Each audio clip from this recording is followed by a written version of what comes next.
你做直播的吗？你是间谍吗？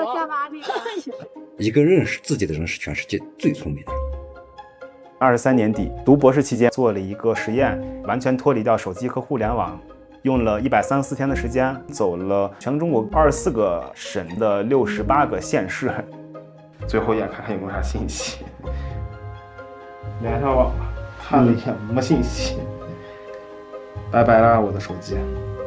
從來沒有關過機，感覺。11月28號出發，我爸媽一起送我去車站，出發了。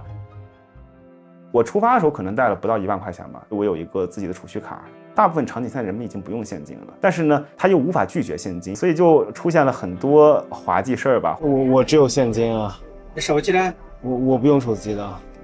那沒辦法，沒人找的，這個沒人找您的，你去換零錢。去到新疆剎車的時候，我只剩下6塊錢現金了，連個馕也買不到了。在那個城市遊蕩一整天了，都沒有發現一個 ATM 機，真是有點走投無路。我在四川大涼山的時候，當時在西昌隨便買了一個小巴車，就遇到一個10幾歲的青少年，非常的坦誠和熱情吧。看見我穿的衣服沒有那麼的厚實，他就說他要給我再拿一件他的棉襖，要送給我。不能遮護，我來給你護。每次遇到困難的時候，都是找身邊能遇到的陌生人，然後去尋求他們的幫助。然後當我再次跟無數的真實的陌生人打交道的時候，我發現其實大部分人都是好人。我確實給很多人添麻煩了，但是我們人和人之間的交流溝通，就是通過不斷的麻煩建立起來的。這些人後來很多也變成了朋友。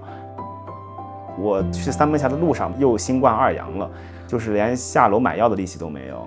那個時刻其實是我出發以來第一次特別想手機，特別想給家人打個電話吧。當時在酒店躺了3、4天，寫一個傳統式的家書吧，然後就這麼撐過來。我應該寄了40多份出去吧。第一次收到回信是在四川的攀枝花，他寫的也都是一些非常家常的，但是其實每一個字眼你都會非常珍惜。網絡信息社會給人帶來了便捷與效率，但副作用也不少，尤其對於青少年，所以你的工作是有益的，這是全球都應面對的一個社會問題。在我出發之前，可能平均每天得使用手機屏幕6多小時吧，身邊有朋友11個半小時吧。只要清醒的時刻，幾乎都是和手機在綁定在一起的。我沒有手機，所以掃不了碼。我說您能給我打點紙嗎？好，那謝謝你。中國是一個被數字化包圍以及捆綁最為深重的一個社會，我們的工作、生活、社交都成了數字化的了。然後我對這一套生活方式的變遷有一點懷疑。脫離手機之後，生活當中好像多出來6多小時，然後一開始不知道在幹點啥，但後來我發現其實能做很多事兒，看書、寫作、寫信，以及做白日夢、發呆、觀察周遭啊什麼的。你其實做任何事情都是可以非常有連貫性，沒有一個外界的東西在打斷你了。大概過了1個月的時候，我就形成這樣一種生活方式了。我在出發之前就跟我父母清楚講過，不管怎麼樣，我過年的時候肯定會回來陪你們一起過年的。當我大年初3的時候回到老家，我媽立馬就哭了嘛。就這一個孩子，所以說想起來是有點後怕的。自始至終沒有太多的理解。我說這個網絡的世界，你是逆時而為，長久不老。我回到家之後，我的手機就在我後面的這個書架上面擺着，當時沒有任何慾望想打開它們。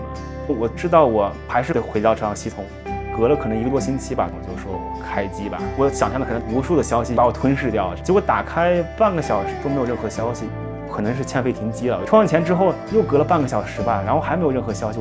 手機的 app 這個系統裡面是，如果你72小時以內都沒有去接收這個消息的話，這些消息就沒有了。錯過就錯過吧，在另一個地方你也獲得了很多東西。我現在生活方式就是一個半脫網的狀態。比如我在老家的話，我手機裡面是沒有網的。出外地可能是為了工作啊，不想再給那麼多人造成困擾和麻煩，我就買一個流量包，短期的。